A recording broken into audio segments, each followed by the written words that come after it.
नमस्कार। केंद्रीय हिंदी निदेशालय नई दिल्ली, शिक्षा मंत्रालय, उच्चतर शिक्षा विभाग, भारत सरकार एवं मेघालय राष्ट्रभाषा प्रचार समिति शिलांग के संयुक्त तत्वाधान में university of science and technology Meghalaya के सभागृह में होने वाली 3 दिवसीय संगोष्ठी भारतीय भाषाओं में अनुवाद की भूमिका, समस्याएं एवं समाधान में आप सभी का स्वागत है। गीतांजलि कार्यक्रम आरंभ करने में कुछ विलंब हुआ है, इसके लिए हम क्षमा प्रार्थी हैं और आप लोगों के सहयोग से और आप लोगों की शुभकामनाओं के साथ हम यह कार्यक्रम उद्घाटन सत्र आरंभ करना चाहते हैं। सबसे पहले मैं मंच पर आज के इस सत्र की अध्यक्षता कर रहे मेघालय राष्ट्रभाषा प्रचार समिति शिलांग के अध्यक्ष प्रोफेसर दिनेश कुमार चौबे जी को आमंत्रित करना चाहता हूं। इसके साथ ही मुख्य अतिथि प्रोफेसर गौरी दत्त शर्मा, कुलपति university of science and technology Meghalaya को आमंत्रित कर रहा हूं। हमारे इस कार्यक्रम के विशेष अतिथि श्री NN झा, माननीय न्यायाधीश विदेशी न्यायाधिकरण अदालत जोरहट को मैं आमंत्रित करना चाह रहा हूं। इसके साथ ही हमारे कार्यक्रम के विशिष्ट अतिथि डॉक्टर बाबूलाल मीणा उप सम्मान पर्व आरंभ कर रहा हूं।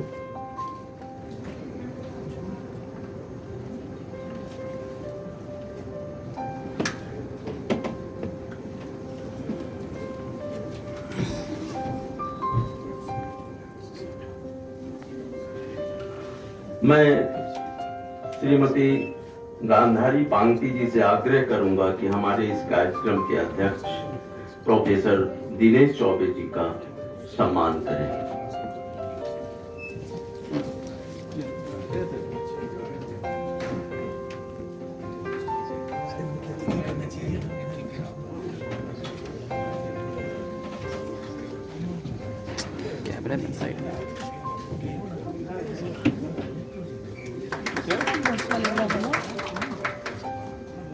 डॉक्टर सुशील चौधरी जी से आग्रह करूंगा कि हमारे कार्यक्रम के मुख्य अतिथि प्रोफेसर गौरी दत्त शर्मा जी का सम्मान करें।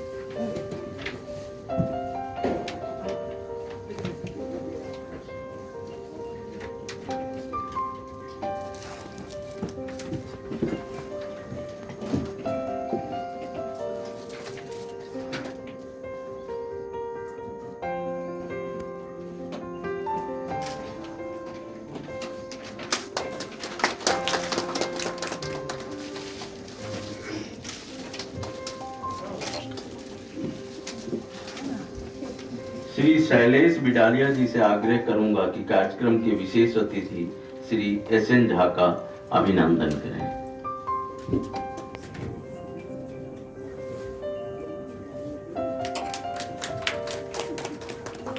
श्री निर्मल तालुकदार जी से आग्रह करूंगा कि हमारे विशिष्ट अतिथि डॉक्टर बाबूलाल मीणा जी का अभिनंदन करें।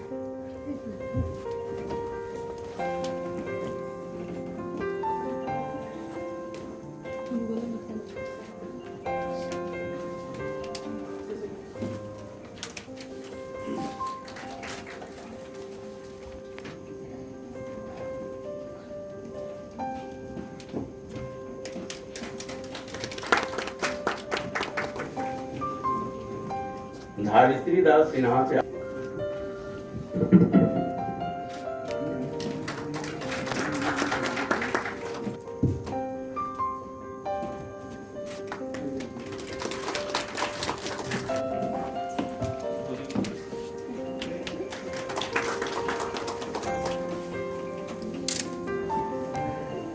हमारी मेघालय राष्ट्रभाषा प्रचार समिति के निदेशक डॉक्टर सुशील चौधरी का स्वागत करेंगे, चूंकि यह कार्यक्रम उनके इस परिसर में हो रहा है और यह यूनिवर्सिटी परिवार के लिए बड़े ही हर्ष की बात है कि राष्ट्रीय स्तर का यह कार्यक्रम यहाँ पर हो रहा है।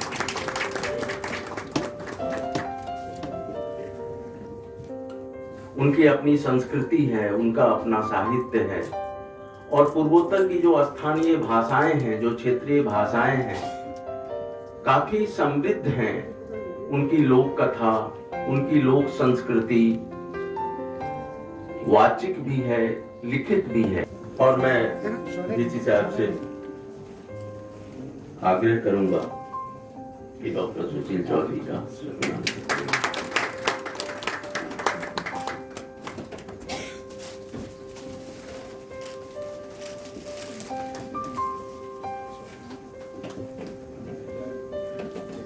इसलिए पूर्वोत्तर के क्षेत्रीय साहित्य का तो उसमें कई तरह की समस्याएं होती हैं, कई ऐसे शब्द होते हैं जिसका अनुवाद संभव नहीं हो पाता है। तब क्षेत्रीय भाषा के उन शब्दों को हिंदी में लाने के लिए क्या कुछ किया जा रहा है, कैसे उसका समाधान किया जा रहा है। और दीप प्रज्वलन के बाद होगा वंदना स्वागत गीत। तो धरित्री से आग्रह है उनकी दीप प्रज्वलन कार्यक्रम में सहयोग करें और हमारे मंच पर आसीन अतिथियों से आग्रह है कि दीप प्रज्वलित कर कार्यक्रम को आरंभ करें।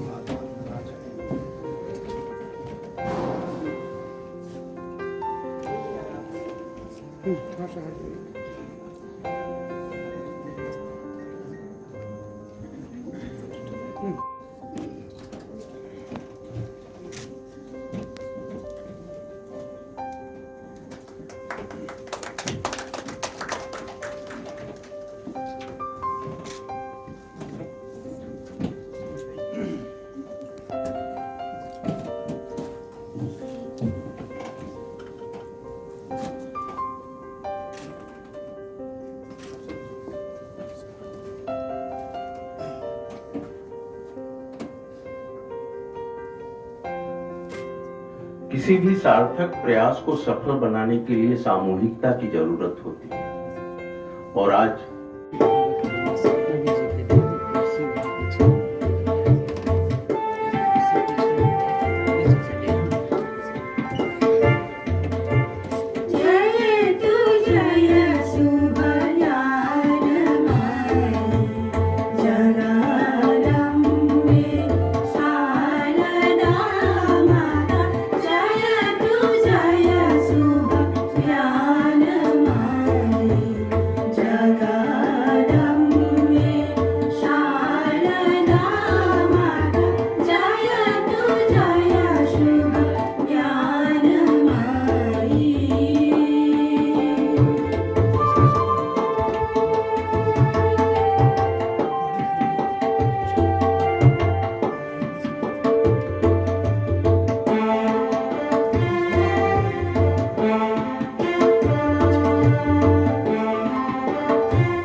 रुक्मणी बैडो, नीना बैडो, तृष्णा बैडो। और उचित है संगोष्ठी आरंभ हो रही है और मां शारदे का आह्वान मंच से किया जा चुका है। इसी भावना के साथ मैं डॉक्टर सुशील चौधरी जी को मंच पर आमंत्रित करता हूं स्वागत भाषण के लिए। आप मेघालय राष्ट्रभाषा प्रचार समिति और पूर्वोत्तर में हिंदी के प्रचार प्रसार, खास करके मेघालय में दूर दराज के इलाकों में आपकी जो भूमिका है और जिस ढंग से आप लोगों को जोड़ते हैं, और आपके कार्यकर्ता जो हिंदी के शिक्षक हैं, सभी स्थानीय भाषाओं के लोग हैं, खासी जनजाति के लोग हैं, तुरा जनजाति के लोग हैं, जयंतिया जनजाति के लोग हैं, और इस तरह से भारतीय भाषाएं आपस में मिलजुल रही हैं, एक दूसरे को आत्मसात कर रही हैं। तो डॉक्टर सुशील चौधरी स्वागत भाषण के लिए।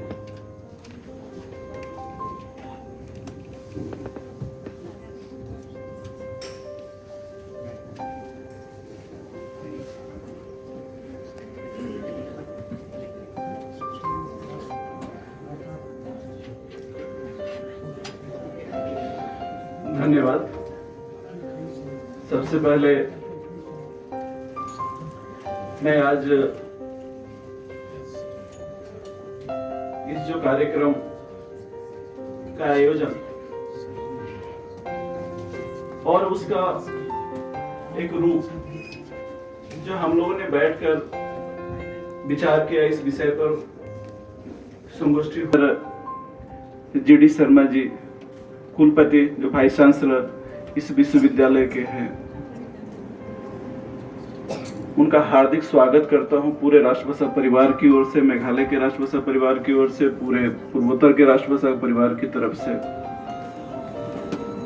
पहला स्वागत तो उन्हें पूर्वोत्तर में आकर इस विश्वविद्यालय के कुलपति बनने के लिए स्वागत करता हूं हम लोग एक जनता की तरफ से। दूसरी, इस राष्ट्रभाषा कार्य करने के लिए प्रोफेसर शर्मा जी इससे पहले भी बहुत जगह कुलपति और बड़े बड़े पदों पर रह चुके हैं, उन्हें सब जानते हैं, पूर्वोत्तर में तो लगभग सब जानते हैं। जिनसे बात की, आदरणीय चौबे जी, आदरणीय नायक जी, सभी जिनसे बात हुई सब इनके बारे में। प्रोफेसर केसरीलाल वर्मा जी जिस मिलने का सौभाग्य हमें प्राप्त हुआ और उनके संरक्षण में यह कार्यक्रम आरंभ हुआ, उनके मुख्य अतिथि में मैं हार्दिक स्वागत एक बार फिर से उनका करता हूँ, आदरणीय प्रोफेसर जीडी शर्मा जी। हमारे राष्ट्रभाषा प्रचार समिति के अध्यक्ष, मेघालय राष्ट्रभाषा प्रचार समिति के अध्यक्ष आदरणीय प्रोफेसर दिनेश कुमार चौबे जी, जो हमारे सभी उनके आगे का पालन करना हम लोगों का एक अपना कर्तव्य है और उसको हम लोग पालन करते हैं। प्रोफेसर दिनेश कुमार चौबे जी प्रोफेसर नेहरू में हिंदी विभाग में प्रोफेसर हैं और हम लोग का मार्गदर्शक है। आज उन्होंने शिलोंग से यहाँ पर आकर इस कार्यक्रम को आगे बढ़ाने में सहयोग और एक विस्तार रूपक हम लोग चर्चा करके ही ये कार्यक्रम आगे रखे हैं। मैं उनका हार्दिक स्वागत करता हूं उनके हर स्तर पर सहयोग के लिए, इस कार्यक्रम में आने के लिए। आज इस उद्घाटन समारोह में यहाँ पर आए हैं, वो कल ही जोरहट से आए। जोरहट के वो माननीय न्यायाधीश है विदेशी न्यायाधिकरण अदालत के। मैं उनका हार्दिक स्वागत करता हूँ अपने मेघालय राष्ट्रभाषा प्रचार समिति के तरफ से। पहले ये भी इनसे पहले ये शंकरदेव नगर में थे, उसके बाद जोरहट में गए हैं। जो आजकल ज्यादा बोलबाला उन्हीं लोगों का है, सीए और ये सब उन्हीं को फैसला करना है। इसके बाद मैं आज इस विश्वविद्यालय के एडवाइजर आदरणीय आरपी शर्मा जी, उनका मैं हार्दिक स्वागत करता हूँ। उन्होंने इतने कम समय में आकर हमारे इस मंच का उद्घाटन समारोह मंच का शोभा बढ़ाए हैं, उनके लिए हम हार्दिक स्वागत करते हैं अपने मेघालय राष्ट्रभाषा परिवार की ओर से, केंद्रीय हिंदी निदेशालय की तरफ से। मैं आज के हमारे विशिष्ट अतिथि आदरणीय डॉक्टर बाबूलाल मीना जी, जो केंद्रीय हिंदी निदेशालय के पूर्वोत्तर कार्यालय के उप निदेशक हैं, मैं उनका हार्दिक स्वागत करता हूं अपने राष्ट्रभाषा परिवार की ओर से। इस कार्यक्रम के प्रभारी आदरणीय श्रीमती गांधारी पांगती जी और श्री शैलेश बिडलिया जी, जो केंद्रीय हिंदी निदेशालय उनके देखरेख में निदेशालय ने यहाँ पर उन्हें भेजा है, मैं उनका हार्दिक स्वागत करता हूँ। हम हमारे जो देश के विभिन्न क्षेत्रों से आए हिंदी विद्वान, इसमें 10 स्थानीय और 8 बाहर से आए हुए हैं, और उसके बाद पूरे पूर्वोत्तर से हमारे जितने भी विद्वान इसमें भाग ले रहे हैं सबका हम यहाँ हार्दिक स्वागत करते हैं। जिसमें बाहर से मैं आदरणीय डॉक्टर दर्शन पांडे जी, आदरणीय doctor Bharat Bhushan Sharma ji, doctor Nishi Tyagi ji, doctor आकांक्षा श्रीवास्तव जी, डॉक्टर जय कौशल जी, हमारे शिलोंग से आए सुनील जी, हमारे अनुवाद महाविद्यालय के प्राचार्य आदरणीय मातवर सिंह चौहान जी, उपाचार्य डॉक्टर अभिजीत पायंग जी, प्रोफेसर रफीकुल हक जी, हमारे जोरहट से आए निरुपमा गोस्वामी जी, असम राज्य कोई मान अभिमान के हमेशा कार्यक्रम में हम लोग के साथ खड़ा रहते हैं। अनुवाद के पूरा रेगुलर हमारे फैकल्टीज है, प्रोफेसर है, और इनका मार्गदर्शन में ये करते हैं। मैं उनका भी आज हार्दिक स्वागत करता हूँ। धन्यवाद, नमस्कार।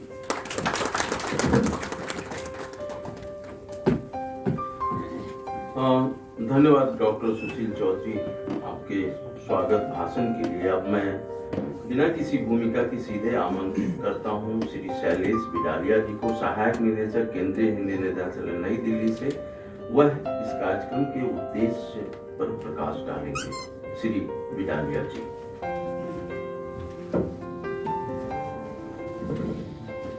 धन्यवाद। आदरणीय मंच, मैं अभी सभी का परिचय हो चुका है, तो मैं पुनः समय वेस्ट न करते हुए संक्षेप में बताता हूँ। अभी यहाँ शायद हमारा लोगो नहीं लगा हुआ, जो हमारा केंद्रीय हिंदी निदेशालय का लोगो है तो उसमें एक लाइन है लगा हुआ है, उसमें निदेशालय का नहीं लगा, भारत सरकार का। एनीवे, मतलब मैं बता देता हूँ, उसमें एक छोटी सी एक लाइन है, अहम राष्ट्रीय संगमनी वासु नाम। तो इसका भाषा के संदर्भ में अर्थ है, जो हमारा उद्देश्य है निदेशालय का, योजनाओं का, सबका, मैं राष्ट्र में व्याप्त वाक शक्ति या भाषा हूँ और अपनी शक्तियों और विभूतियों के साथ विचरण करती हूँ।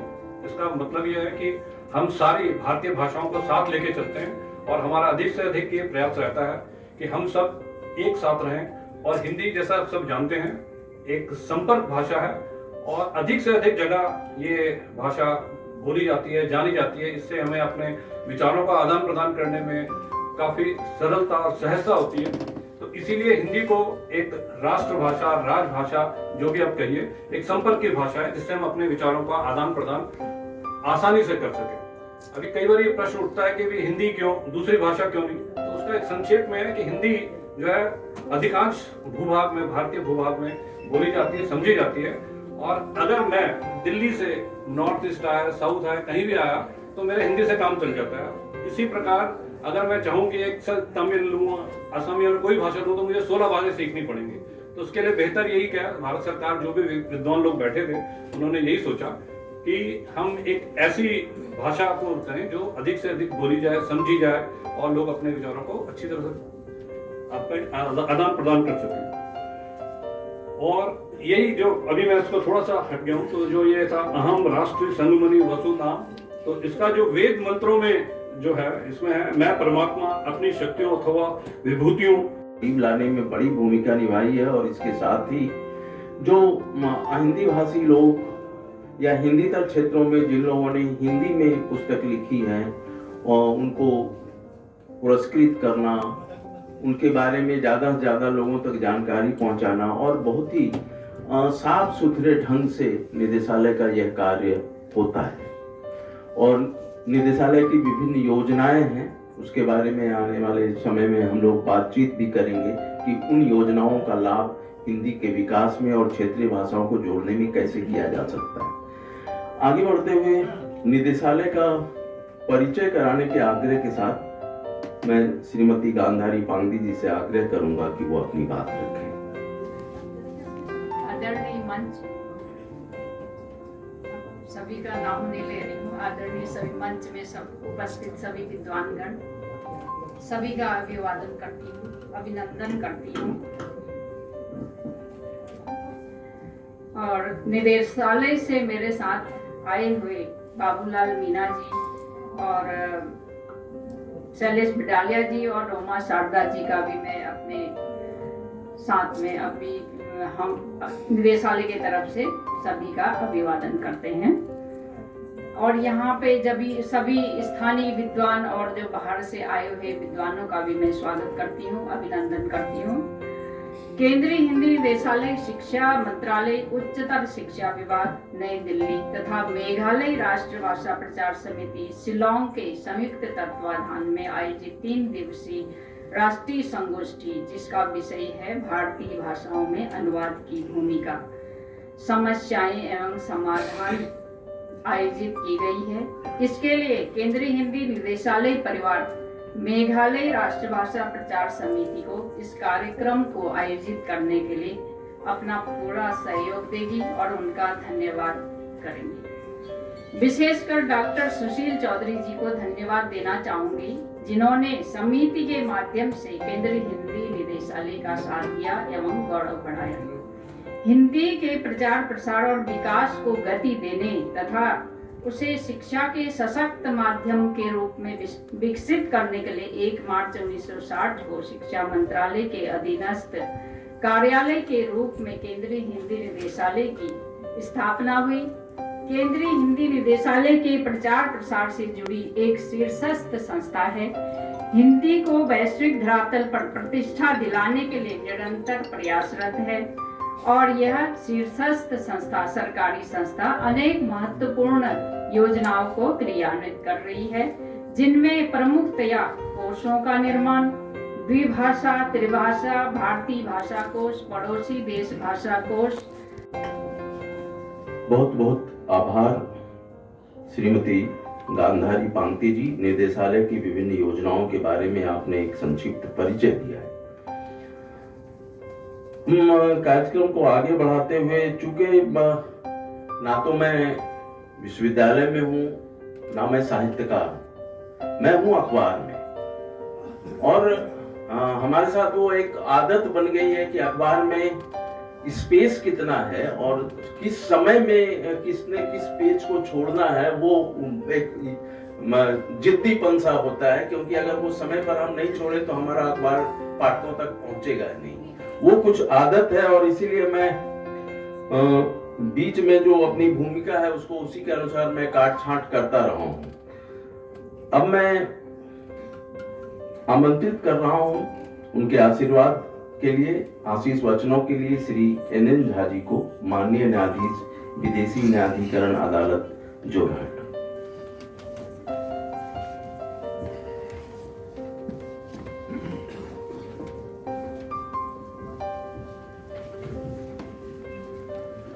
माननीय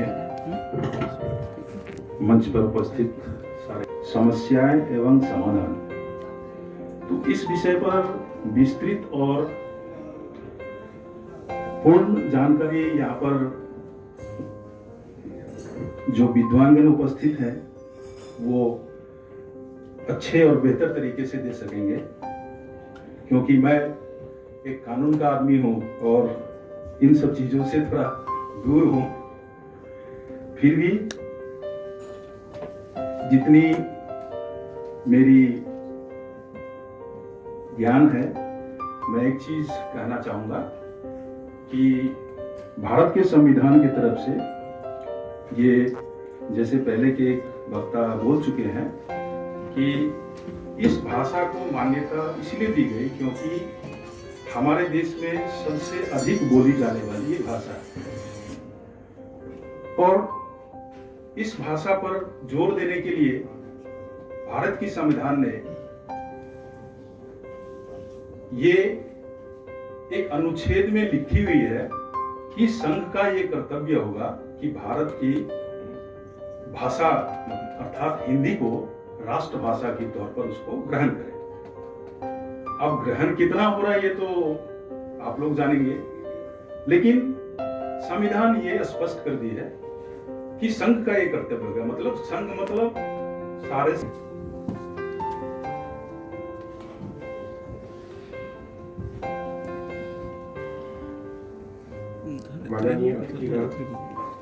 पहले हम बोलते था हमारा हिंदी इतना नहीं आता है, तब भी अब तो क्लास 8 तक हम लोग हिंदी था, उसके बाद हम संस्कृत था अब तो क्लास 10 तक। संस्कृत था हायर सेकेंडरी पर, मैट्रिक तक हम लोग तो उस टाइम मैट्रिक हायर सेकेंडरी था। अभी जो बोलेगा तो हिंदी सब जगह में चलता है, तो अभी हिंदी थोड़ा थोड़ी बात चलता है। अभी माननीय अतिथिगण और विद्वानगण अभी हम लोग बहुत खुश हुआ। स्वागत करता हूँ जो इतने बड़े कार्यक्रम की इन्होंने हमारे निदेशालय के संयुक्त तत्वाधान से करने की जिम्मेदारी उठाई है। और ये नॉर्थ ईस्ट में पूरा जोर शोर से हिंदी के प्रचार और प्रसार के लिए लगे हुए हैं। उन्हें इनको बहुत बहुत धन्यवाद, बधाई, और सभी को, विद्वजनों को, सबको मेरी ओर से सबको धन्यवाद, स्वागत, नमस्कार।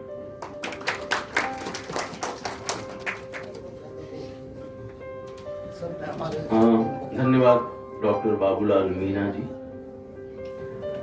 हमारे इस 3 दिवसीय संगोष्ठी में स्थानीय विद्वानों के साथ देश के विभिन्न हिस्सों से विद्वान पधारे हैं। डॉक्टर आकांक्षा श्रीवास्तव हैं, आप एसोसिएट प्रोफेसर नई दिल्ली हैं। Doctor Nishi Tyagi, associate professor Ghaziabad. सुश्री ज्योतिका गोस्वामी, हिंदी अधिकारी, सिक्किम विश्वविद्यालय गैंगटॉक। सुदूर जम्मू से हमारे बीच आए हुए हैं डॉक्टर भारत भूषण शर्मा जी, हम लोगों के परिचित, हम लोगों के प्रिय। डॉक्टर दर्शन पांडे, एसोसिएट प्रोफेसर दिल्ली विश्वविद्यालय। इसके अलावा स्थानीय विद्वान हैं यहाँ पर, हाँ, डॉक्टर जय कौशल, सहायक अध्यक्ष मेघालय राजभाषा प्रचार समिति शिलोंग, और मेरे बहुत पुराने मित्र, क्योंकि नॉर्थ ईस्टर्न हिली यूनिवर्सिटी में जब मैं था तो चौबीली उसी समय वहाँ हिंदी विभाग काफ़ी बाद में खुला, तो उसके फाउंडर रहे हैं और तभी से कार्य काफ़ी उससे कर रहे हैं। श्री NN झा जी, माननीय न्यायाधीश, विदेशी न्यायाधिकरण अदालत जोरहट, जिनको भी हमने सुना, और जिन्होंने बहुत संक्षिप्त में बताया कि जब हमारा देश आज़ाद हुआ तो ये बात हुई कि भाई हर देश की एक पहचान होनी चाहिए, राष्ट्र की पहचान होनी चाहिए, और उस राष्ट्र की पहचान के लिए एक भाषा जरूरी है। और आपको जान करके आश्चर्य होगा कि हिंदी का जो राष्ट्रभाषा के लिए कहा गया, वो नॉन हिंदी भाषा वालों ने बस मार्ग निर्देशन करना है, रास्ता बता देना है, चलना तो है। सचिव के आदेश से ही पूरा संस्थान काम करता है। तो हम लोग समय समय पर विचार विमर्श करते रहते हैं कि किस प्रकार से अनुवाद के कार्य में आगे बढ़ाया जाए। बल्कि विद्यार्थियों को, हमारे प्रतिभागियों को जो कि अनुवाद की डिग्री प्राप्त करें या कोई अपना जो परीक्षा देते हैं, उनका संस्थापन कैसे हो, इस पर हमारी संस्था विचार करती है। कि आजकल प्रमाण पत्र तो बहुत जगह मिल जाते हैं, लेकिन प्रमाण पत्र मिलने के बाद उनको कहीं पर भी रोजगार नहीं मिलता। तो इसके लिए प्रयास हमारी समिति करती है कि बच्चे जो अनुवाद के पाठ्यक्रम करें या दूसरी डिग्रियां लें, वो उनको भविष्य में कहीं न कहीं सेल्फ एम्प्लॉयमेंट या रोजगार मिले। तो इस पर भी हम लोग ध्यान देते हैं। और निदेशालय से मैं जुड़ा हुआ हूँ, कई चाहे लेखन में हो, चाहे इनका जो काम जो है वह कई रूप में है। तो निदेशालय की बहुत बड़ी ये सब योजनाएं जो कि बताई गई हैं, वो केवल बहुत लोगों को पता नहीं होती। यदि लोग उसको इम्प्लीमेंट करें, बहुत सारे आज भी विद्यार्थी हमारे अध्ययन यात्रा कार्यक्रम विद्यार्थियों में शामिल नहीं होते, या लोग संस्था उसका उपयोग नहीं करती। अध्यापक शिक्षा मंडल बहुत अध्यापक नहीं जाते, तो इनको लागू करने की आवश्यकता है। तो इस प्रकार के कार्यक्रम से हम लोग जुड़ते हैं। तो निदेशालय के प्रति मैं आभार व्यक्त करता हूँ जिन्होंने मेघालय राष्ट्रभाषा प्रचार समिति को चुना है। और इसके बाद ये हम लोग इतने रमणीय स्थल में हम लोग कार्यक्रम कर रहे हैं। इसमें जो भी चर्चा होगी एकेडमिक या 3 दिनों में होगी। सबसे बड़ी बात जो कि अभी जो उभर करके आई है कि पूरा पूर्वोत्तर भारत जो है वह मल्टीलिंगुअल सोसाइटी, बहुभाषी समाज है। यहाँ कोई भी व्यक्ति ऐसा नहीं होता है जो कि 3-4 भाषा न जानता हो, चाहे वो खासी हो, चाहे नेपाली हो, असमिया हो, कम से कम सभी लोग अपनी भाषा इतनी जानते हैं। और मैं समझता हूं कि मनुष्य जो है बाय बर्थ जो है वो बहुभाषी है। क्योंकि एक तरह से बहुभाषी क्या कहें, हम लोग बाय नेचर जो हैं वो एक अनुवादक हैं। क्योंकि हमें कोई बात कठिन काम हम कहते थे तो सरल भाषा में छोटे बच्चों को कैसे समझाया जाए और स्टैंडर्ड में कैसे बड़े लोगों को समझाया जाए, तो हम लोग वहीं पर उसकी व्याख्या करके समझाने का प्रयास करते हैं। स्वागत है। तत्पश्चात doctor Nishi Tyagi, associate assistant professor, Nalanda university का। तत्पश्चात युतिका गोस्वामी, हिंदी अधिकारी, सिक्किम यूनिवर्सिटी। तत्पश्चात डॉक्टर यासना बोरा, सहायक प्रोफेसर, अनुवाद महाविद्यालय।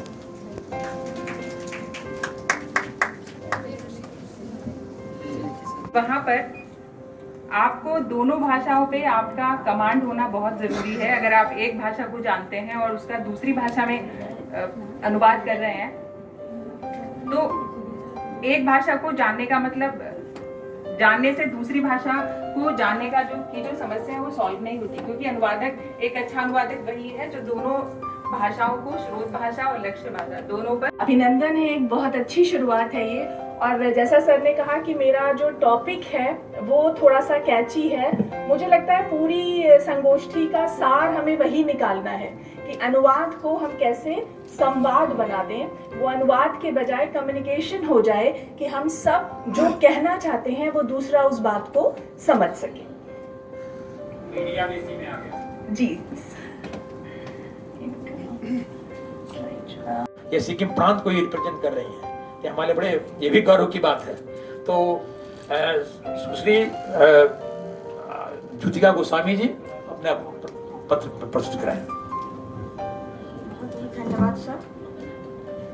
माननीय अध्यक्ष महोदय, आदरणीय मंचासन विद्यार्थीगण, मेरे गुरु, मेरे सहकर्मी और अनुवाद के विद्यार्थियों, सभी को मेरा अभिनंदन, मेरा नमस्कार। मैं इस कार्यक्रम में भाग लेने के लिए मुझे जो अवसर दिया गया है, इसलिए मैं केंद्रीय हिंदी निदेशालय नई दिल्ली और मेघालय राष्ट्रभाषा प्रचार समिति को के प्रति आभार व्यक्त करती हूँ, जिन्होंने मुझे चुना इसका अनुवाद के ऊपर कुछ बोलने के लिए। तो बहुत बहुत धन्यवाद दोनों संस्थान को। चूँकि मैं वक्ता हूँ नहीं, बिल्कुल भी नहीं, मुझे कंप्यूटर में बैठकर कार्य करने की आदत है, मुझे बोलने का उतना आदत है नहीं। मैं पहली बार शायद सर के साथ बैठ के आज की प्रस्तुति दे रही हूँ। मैं सिक्किम विश्वविद्यालय में हूँ, जो जैसे सर ने बताया, मैं अभी हिंदी अधिकारी के पद पर नियुक्त हुई हूँ। मेरा अनुवाद कार्यालयीन अनुवाद से संपर्क रहा है पिछले 8 सालों से। मैं कार्यालयीन अनुवाद पर ही अपना जो अनुभव रहा है, जो इन 8 सालों में, उसका मैं एक व्यवहारिक प्रस्तुति देना चाहूँगी। अनुवाद बहुत प्राचीन अवधारणा है। आज की संचार क्रांति के युग में अनुवाद केवल आवश्यकता नहीं, एक अनिवार्यता बन रहा है। वैदिक युग में, जो मैम ने बताया कि पुनः कथन से लेकर आज की स्थिति तक पहुँचते पहुँचते, जो आज ट्रांसलेशन से अनुवाद को ट्रांसलेशन की परिभाषा दी जाती है, पहुँचते पहुँचते बहुत सारी नई चीज़ लेते हुए अनुवाद आगे बढ़ रहा है। अनुवाद बहुत सारे आयामों के साथ आगे बढ़ रहा है और आज की स्थिति तक पहुँच गए। आज अनुवाद को अलग से परिभाषित करने की ज़रूरत नहीं है। आज अनुवाद एक अलग ही विधा बन गया है। मैं इस अनुवाद के विभिन्न क्षेत्र, साहित्य से लेकर संवाद से, मशीन से लेकर सब आज से बात हो चुकी है। मैं बस उसके कार्यालयी अनुवाद पर थोड़ा कहना चाहूँगी। जो इसके कहने से पहले मैं थोड़ी सी इतिहास पर जाना चाहूँगी, कैसे ये कार्यालय में हिंदी अनुवाद का जो इतिहास रहा है, शुरू हुआ है, उसके ऊपर मैं बात करना चाहूँगी। स्वतंत्रता के बाद 1949 में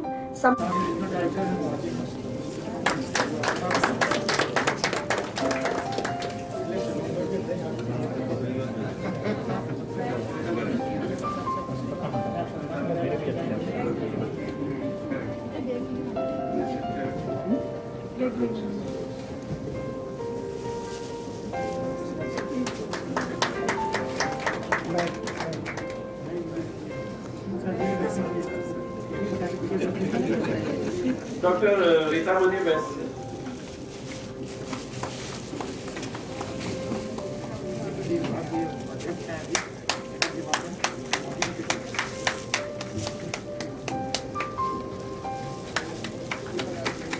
माधवर सिंह चौहान जी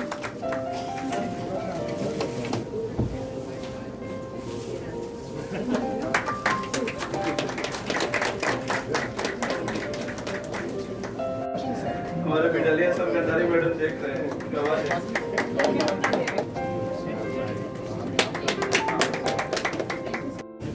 आप भी दिल से पूरा इस गोष्ठी में पूरा भाग ले रहे हैं।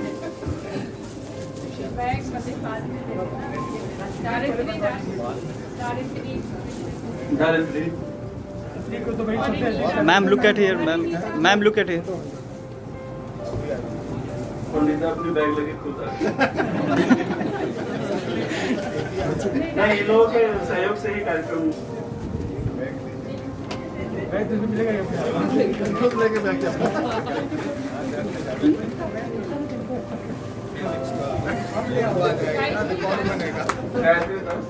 बैग एक साथ 3-4 लेकर आइए। सुरेंद्र नाथ सहारी 3 दिन ट्रेनिंग डे पे बैठकर वहाँ सिखाते कैसे पढ़ाया जाए। एक साथ सब पढ़ाए। जीवननाथ जी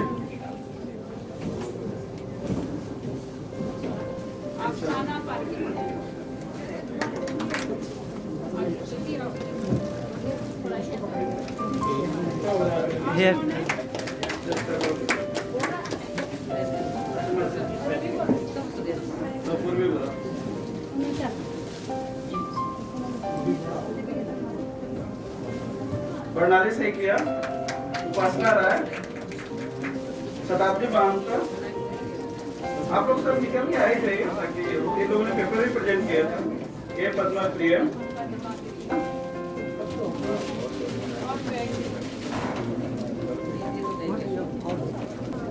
स्मृतिया पाठक मंजुमा दत्त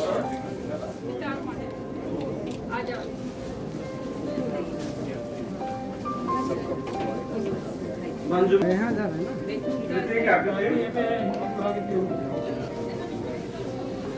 तारा तालुकदार के सारे तरह ऑटोमेटिकली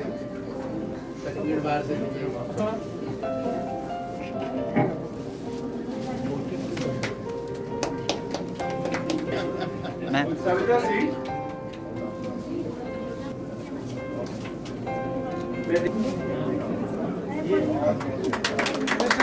डायना एम मोरा रत्ना कोच बैग इधर दे श्याम का बैग दे दीजिए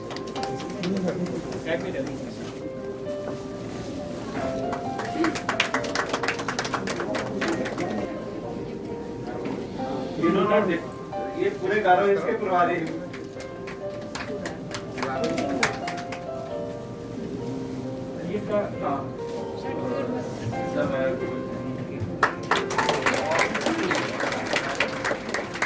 वही जिला से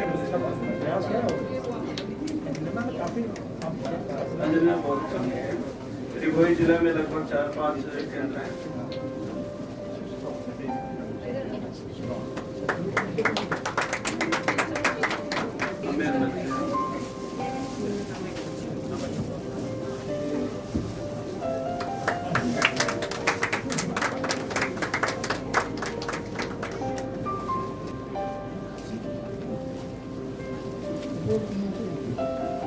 निरुपमा गोस्वामी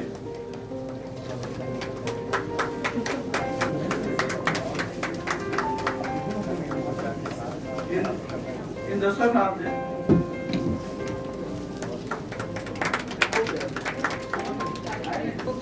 गोविंद चौधरी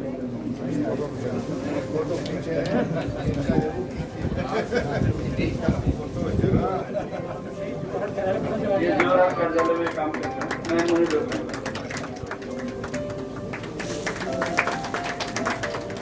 हमारे पूरे पाठ विभाजन से लेकर सब बहुत सुंदर तरीके से और ये सब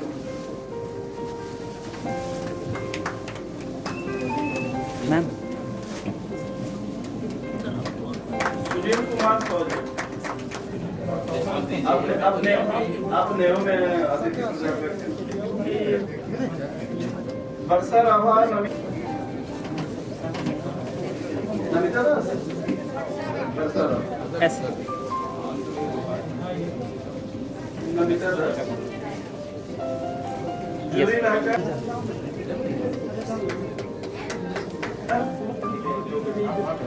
कृष्णा कलिता रुक्मिणी बोरा आदम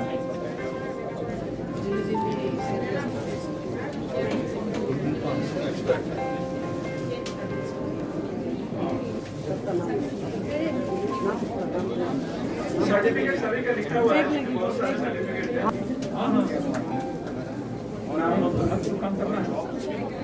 उषा ठाकुर ठाकुरिया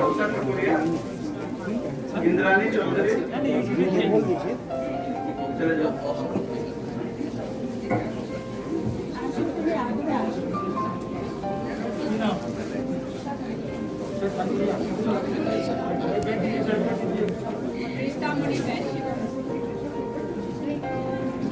आप लोग तीनों दिन आए हैं? पहले ये करो।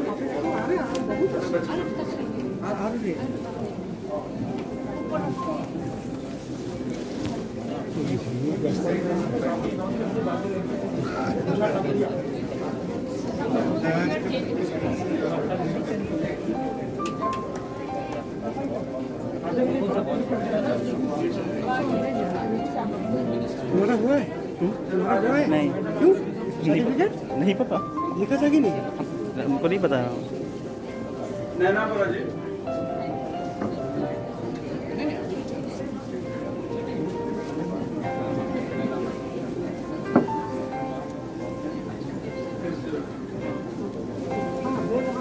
बच्चे आ जाओ।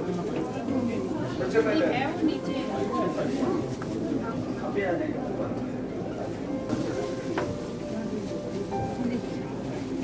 बच्चे आ जाएंगे।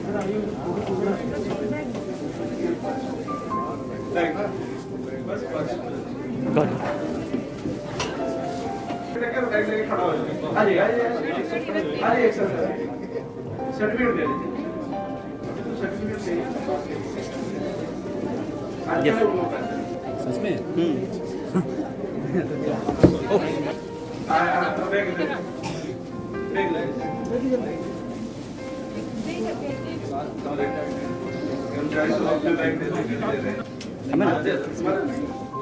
फोटो खींचो। ये है ना, ये 3 है ना। हाँ हाँ हाँ। धन्यवाद। जिनको सर्टिफिकेट है हमारे अर्जुन दास जी। अच्छा बैग दे दो। धन्यवाद। अनुवाद की छात्रा है 2018 की। 18 की हो अभी काम करना है।